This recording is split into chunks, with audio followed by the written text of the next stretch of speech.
अस्सलामु अलैकुम वरहमतुल्लाहि वबरकातुहू अऊज़ु बिल्लाहि मिनश्शैतानिर्रजीम बिस्मिल्लाहिर्रहमानिर्रहीम। आज मैं आपको बताऊंगा कि सिपरम काउंट जो हैं वो कैसे बढ़ाए जा सकते हैं। अक्सर ये आजकल मसला चल चुका है कि जो भी शादीशुदा जोड़ा डॉक्टर के पास आता है उसका जब लेबॉरेटरी टेस्ट करवाया जाता है तो उसके अंदर जरासीम का मसला आता है। पूरी डिटेल बताऊंगा इस वीडियो के अंदर, पूरी वीडियो देखें, आपको बहुत ज़्यादा फ़ायदा होगा। मैं हूं डॉक्टर हाफिज़ अब्दुल रंजम, आप देख रहे हैं यूट्यूब चैनल। मेरा आज का जो मौजू है वो है इंक्रीज़ सिपरम काउंट मेडिसिन। दोस्तों, हम कौन सी मेडिसिन इस्तेमाल करके अपने जो सिपरम होते हैं यानी मादा मनविया जो होता है, इसके अंदर जो जरासीम होते हैं जिसको मर्दाना जरासीम हम कहते हैं, इसको क्या बढ़ाया जा सकता है। अक्सर तो ये मसला है कि अक्सर लोग कहते हैं कि इसका इलाज ही नहीं है। इसका इलाज है, लेकिन जिनको नहीं पता उनके लिए ना होगा।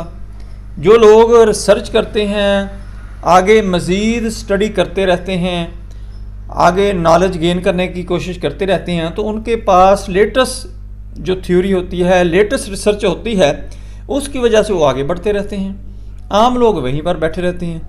जिनको नहीं पता उनके नज़दीक इसका इलाज नहीं है, जिनको पता है वो इलाज का कामयाब इलाज कर रहे हैं। मेरे क्लिनिक के ऊपर बहुत सारे ऐसे मरीज़ आए हैं जिनको ये मसला था, एजोस्पर्मिया था, ओलेगोस्पर्मिया था, दोनों की ट्रीटमेंट हुई। एजोस्पर्मिया वो होता है जिसके अंदर नील होते हैं जरासीम, बिल्कुल ही जरासीम नहीं होते। ओलेगोस्पर्मिया ये होता है कि उसके अंदर जरासीम होते हैं, लेकिन जरासीम इतने नहीं होते कि वो कंसीव कर सके, प्रेगनेंसी यानी हमल ठहरा सके। उसके अंदर अबनॉर्मलिटी ज़्यादा होती है, स्लगिश ज़्यादा होते हैं, नॉन मोटाइल ज़्यादा होते हैं। नॉर्मल जो होते हैं वो बहुत कम मिकदार में होते हैं, जो कारआमद नहीं होते। उसमें क्या किया जाता है कि मेडिसिन इस्तेमाल करवाई जाती है और मरीज़ को साथ परहेज़ भी बताई जाती है। ये दोनों चीज़ों पर मरीज़ अमल करके अल्लाह की मेहरबानी से वो सक्सेस हो जाता है, प्रेगनेंसी भी हो जाती है, अल्लाह की ज़ात उनको साहिब औलाद भी बना देते हैं। इसकी काजेज़ क्या हैं? इसके काजेज़ बहुत सारे हो सकते हैं। एक तो ये हो सकता है कि बाज़ जो जवान बच्चे होते हैं बलूगत की एज में जब पहुंचते हैं तो वो मुख्तलिफ़ किस्म के एडिक्शन पे चले जाते हैं, यानी कोई स्मोकिंग करना शुरू कर देता है, कोई नशा वगैरह, शराब, चरस, हीरोइन वगैरह ऐसी चीज़ें, या कोई जिनसी हार्मोन के लिए जो मेडिसिन होती हैं वो इस्तेमाल करना शुरू कर देते हैं। वो इससे उनका जो प्रॉब्लम होता है कि वो इसके ऊपर असरअंदाज होकर उनके जो सिपरम होते हैं उनको ख़त्म कर देते हैं। उनका जो सिस्टम होता है बनने वाला वो टेस्टिस के अंदर होता है। बाज़ दफ़ा ये होता है कि टेस्टिस के अंदर को फॉल्ट हो जाता है। उसके अंदर ये भी हो सकता है कुछ बच्चे जब पैदा होते हैं तो उनके टेस्टिस जो होते हैं वो पेट के अंदर ही होते हैं, नीचे स्पोटम में आते हैं, थैलियों में होते ही नहीं हैं। वो अगर ऊपर हों तो वो ग्रोथ नहीं करते, फिर वो उनके अंदर हार्मोन प्रोड्यूस नहीं होते। जब हार्मोन नहीं होंगे तो फिर ये प्रॉब्लम आएगी। कुछ लोगों के अंदर टेस्टिस भी अपनी जगह पर होते हैं, थैली के अंदर होते हैं, लेकिन उनके जो हार्मोन प्रॉब्लम आ जाती है। हार्मोन प्रॉब्लम की एक और भी निशानी होती है कि उनके जो मूँछों के और दाढ़ी के बाल जो होंगे वो भी अच्छी तरह नहीं आते।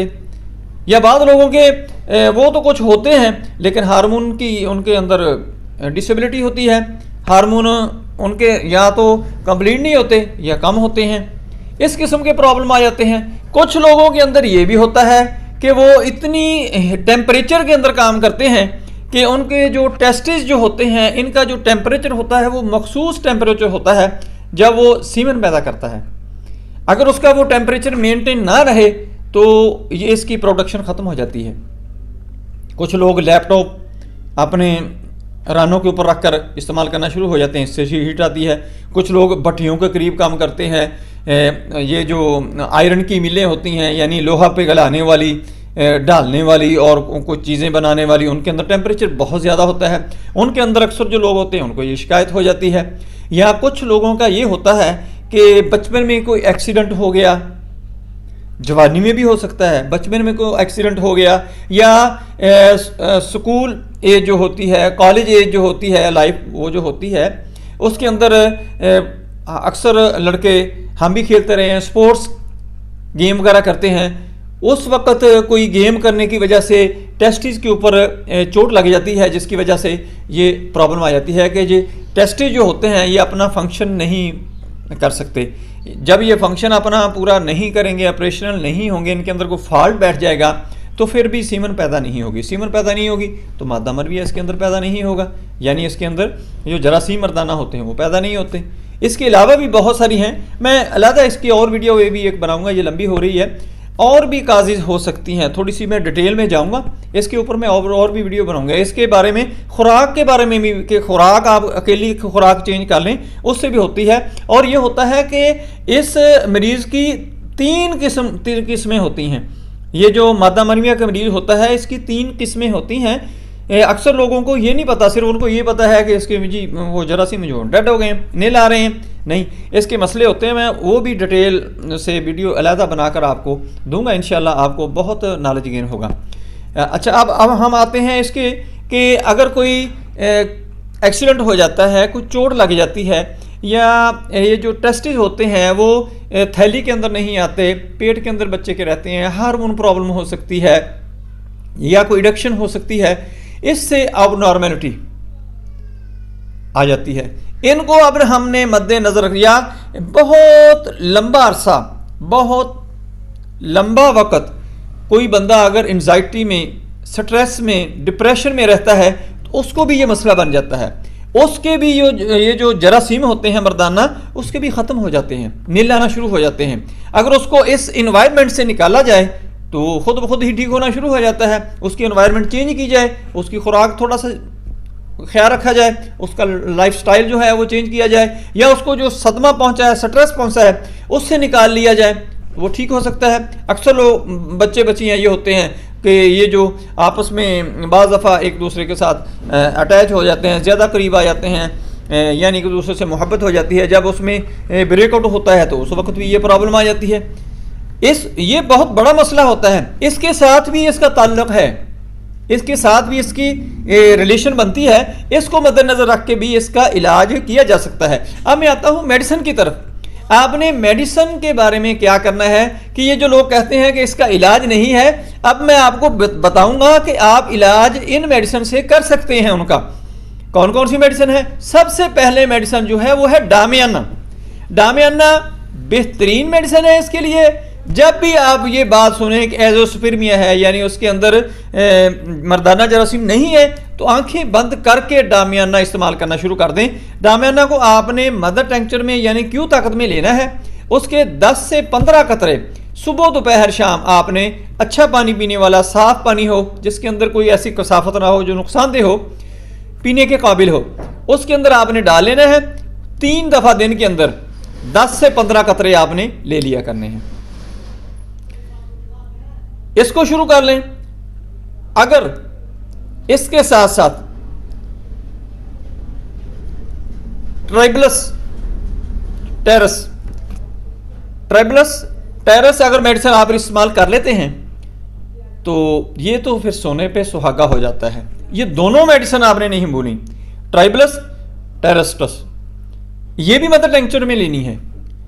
इसके भी आपने 10 से 15 कतरे सुबह दोपहर शाम इस्तेमाल करने शुरू कर देने हैं। ये दोनों एक दफ़ा इकट्ठी एक जगह इस्तेमाल भी कर सकते हैं, आप अकेले अकेले भी इस्तेमाल कर सकते हैं। इसके अलावा भी आपको मेडिसिन मद्देनजर रखनी पड़ेगी। अगर किसी का ब्रेकआउट हुआ है, यानी किसी का दिल टूटा है, स्ट्रेस में चला गया है, या और उसको बहुत शदीद किस्म का स्ट्रेस आया है, तो फिर उसको ज़रूरी डॉक्टर के पास जाना पड़ेगा, उसके साथ कंसल्ट करना पड़ेगा। कि उसकी मेडिसिन मैं बता देता हूं, लेकिन आप ऐसे इस्तेमाल ना करें तो बेहतर है। नुकसानदेह तो नहीं है, लेकिन ये ज़रा डीपली जाना पड़ता है उसके अंदर। केस के अंदर अग्नेशिया उसको इस्तेमाल करवाई जा सकती है, नेट्रोम्योर इस्तेमाल करवाई जा सकती है।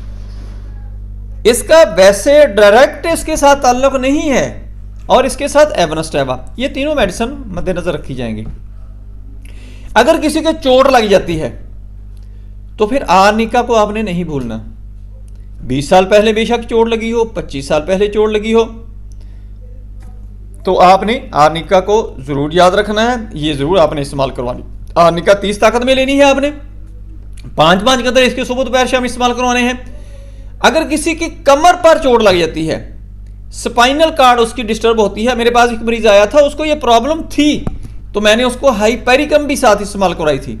हाइपेरिकम आपने 200 ताकत में लेनी है, सुबह शाम 5-5 कतरे इसके इस्तेमाल करवाएं। वो बेचारा, उसका तकरीबन मेरे पास जब आया उसकी उम्र थी 28-30 साल।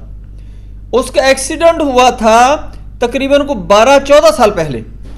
उसके घर वालों ने बताया कि इसका एक्सीडेंट हुआ था, ऐसे ऐसे इसकी कमर के ऊपर चोट लगी। उसके बाद इसकी जब रिपोर्टें करवाई गई तो इसके जरासीम ने ला रहे हैं, इसको एजोस्पर्मिया का मसला बन गया। तो मैंने उसको मद्देनजर रखते हुए ये मेडिसिन तो मैंने देनी ही थी, लेकिन उसके साथ मैंने हाइपेरिकम और आर्निका भी इस्तेमाल करवाई। इसके इंतहाई अच्छे रिजल्ट आए और अल्हम्दुलिल्लाह अल्लाह ने उनको नॉर्मल कर दिया। उसकी जो रिपोर्ट्स थी वो ठीक आना शुरू हो गई। दोस्तों, मेरी वीडियो पसंद आए इसको लाइक करें, दोस्तों रिश्तेदारों में शेयर करें, बेल आइकन को प्रेस करें, मेरे चैनल को सब्सक्राइब करें। अपना ख्याल रखें, stay connected, stay happy, stay healthy. अल्लाह हाफिज़। अस्सलामु अलैकुम वरहमतुल्लाहि वबरकातुहू।